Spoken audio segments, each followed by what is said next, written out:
So that's it, just do the takeaway. Now do up to P3, good. And now carry on extending up to the top. Push your hands away from your chest, beautiful. See, that's good, right there, right? You just stand there a second. So it's like there's three components I want you to think about, right? Before, your hands were kind of going away from your body, and the shoulder was moving a bit too high, just a little bit. It was still going down, but just not enough down. It's like anything, you can do something too much, not enough, or get it just right. So you were moving your shoulder down, but just not enough, right?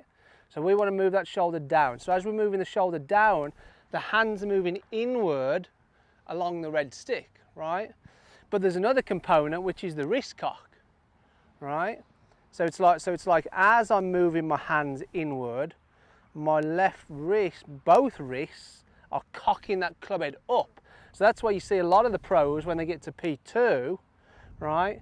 It's like the club head is still a little bit outside of their hands. That's because they've got a little bit, you know, they've got a good wrist cock in the takeaway. Most people, when I say move the hands inward, just do that, right? So yeah, okay, you're moving your hands inward, but there the shoulder's moving too high. So I want the shoulder moving down as your hands are moving inward, as you're cocking your wrist. So there's three. So it's cocking the wrist, hands moving inward, shoulder moving down. Now the left shoulder carries on moving down as you carry on bending back now, and then you start thinking about the three-dimensional aspect to the backswing. We want to bend back. We want to get the shoulder moving down, right? As well as the rotation. You combine all three.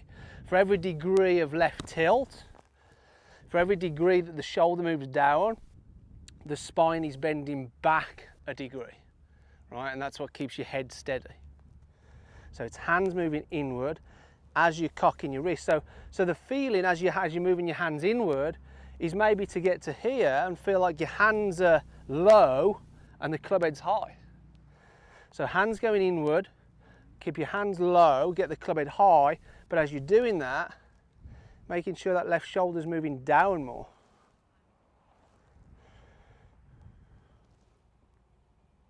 There's your halfway back position. Carry on tilting, carry on turning, carry on bending back.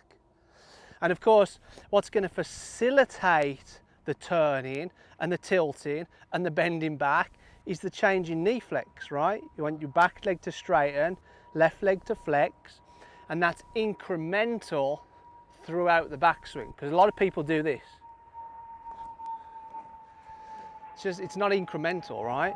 So it's got to be, so I would say get to there, hands low, club head high, shoulder down, and then from there get to the top.